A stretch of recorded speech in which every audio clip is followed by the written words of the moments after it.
What's up, tribe? How you guys doing? Go ahead and hit that subscribe button, and I hope you like this video. This is going to be your review for First Wives Club Season 2, Episode 3. So listen, Ari is still in LA trying to make this long distance thing with David work. We see her video call him while she's doing her yoga, and he is totally turned on by her doing the yoga.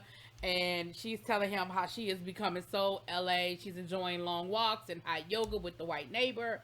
And he tells her that Vanessa is on her way, and Vanessa is the chubby little girl that Ari recommended to be his assistant. But who shows up is not no chubby little girl with, braces. It's a whole woman, honey. No more chubby, no more braces, okay? And Ari, I think, is a little jealous, and she feeling some kind of way about that, okay? Now, back in New York, we see Bree and her husband making it work. They're getting the kids together for to go to school. He done bought pink shin guards for his daughter, and his daughter's like, why do I have to wear pink? And he was like, you are absolutely correct. I should have asked you what you wanted, and I will absolutely get you the right ones, okay? How far be it, I should never have assumed that you wanted pink shin guards. And she said, oh my gosh, that's so, that's turning me on. He was like, oh, so, what's up? So I can give me a little something before you go to work? She said, yeah, no. But tonight, though, so things are working out. He said, well, tonight we interviewing for the new nanny. And she said, I trust you. You go ahead and you do the interviews because I'm not going to I'm not going to get home until late. She said, and even if it's something that I don't like, it's only a 1-week trial period. So we see him interview, and of course he has all of the worst interviews. It's the nanny, the nanny that's got the golf, the nanny that falls asleep, the nanny that talks about discipline, the nanny that just all kinds of stuff, too old, too young, too this, too that. Until finally he meets the perfect nanny.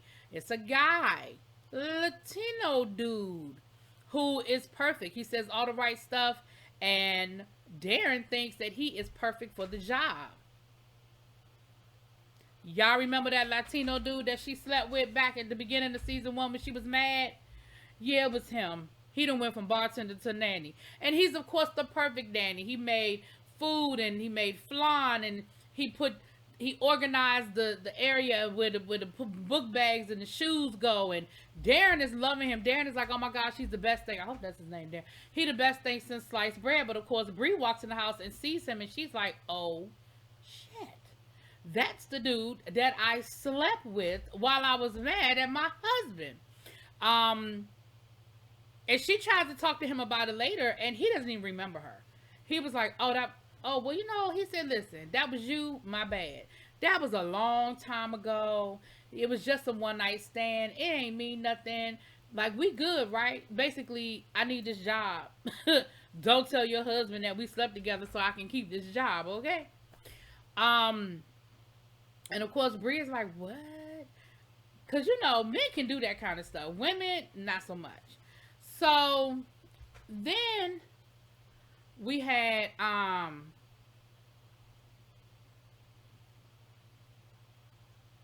excuse me. Then we have Hazel. Hazel is still trying to find an artist. Her boss comes through, and he is very disappointed at the fact that she has not found her new next best thing. And he tells her, listen, I'm going to need you to really find somebody, because the next time I come down here, if you don't have an artist to show me, this is going to be a whole different type of conversation. So we see her talking to her fiance about it, and, he's comforting her, and he's giving her the, what she needs to know type situation. And then he tells her, listen, my sister's having a party for her birthday. You coming with me? And Hazel tries to beg off, and he said, listen, this is a problem now. Like, every time I invite you to do something with my family, you never want to come. You always find an excuse. And I need you to be a part of my life just like you want me to be a part of your life. I need you to meet my family and my friends just like you want me to meet your friends, And she was like, you know what? You're right. You're right, and I'm going to come, right? Now, the new character, we see that she's at work. Her boss is letting her know, listen, I need you on top of this whole Monique case. That whole divorce situation. She was like, I need you to be on top of it. She says, I got it handled. We're good. We are good to go, boss. I got it handled. And she was like, well, that's good to know. But then, of course, we see Miss Monique is on TMZ talking about her divorce, and then went on to say that the question they asked her, well, the bootleg TMZ. The question they asked her was, well, how do you feel about your husband trying to get custody of the kids? And she goes and says, well, they're not his anyway. We had them through a sperm donor, which of course is not the right answer. So she has to call Monique down and basically tell her, listen, you need to listen to me. Don't go out here giving statements. Don't be talking to people. Don't be saying nothing to people until I tell you it's okay, until I give you the okay. And she tried to give her a little bit of pushback, like, you act like, she's like, girl, you act like I work for you instead of you working for me. And she was like, that's not even what this is about. This is about you trying to win your case. And if you want to win your case, you will listen to me. So don't talk to anybody. I don't even care if it's your mama. You clear it through me first. And she was like, okay, cool. That's what I'll do. So then we see Hazel meet up with the girls, right? And she is stressing out about having to go to this party for her fiance's, sister. She's like, listen, I'm really nervous about it. Can y'all go with me? And at first they were like, nah, we ain't trying to do that. But then they end up, agreeing to go with her.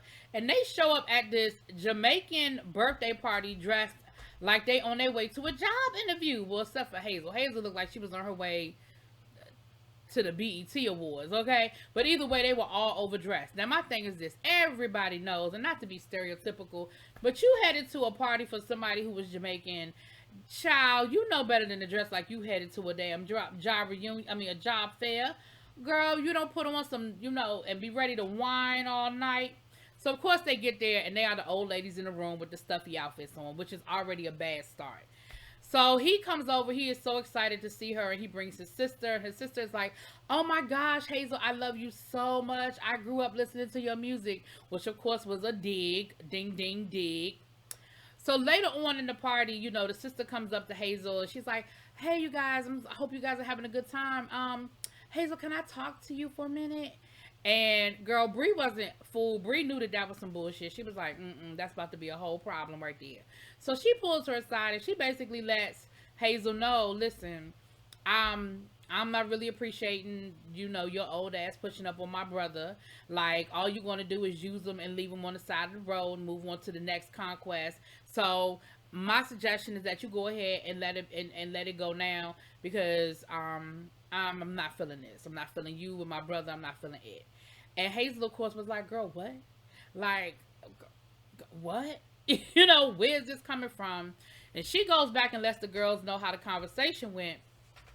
And, the boyfriend comes over, and he kind of knew something went down with the sister. So he's reassuring Hazel that, listen, we good. I don't know what happened there. I don't know what was said, but me and you, we good. Okay, we Gucci. And so the sisters realize, okay, Bree and them realize, well, that's our cue to leave. But on their way out the door, they have a little conversation with the sister, and they let the sister know, listen, the way you have concerns about my friend with your brother are the same concerns we have about your brother with our friend. Okay, she might be older than him, and you might feel like that, she's just using him as a plaything, but we looking at it like, is he using her for her money? So listen, let's be clear. You looking at me and I'm looking at you, so leave our friend alone, and it's gonna be all good. Sister wasn't feeling it, but they end up leaving anyway. Next thing you know, this a woman performing that later on that night at the party, and of course she sounds beautiful, and Hazel is like, oh my goodness, I have found my next best thing.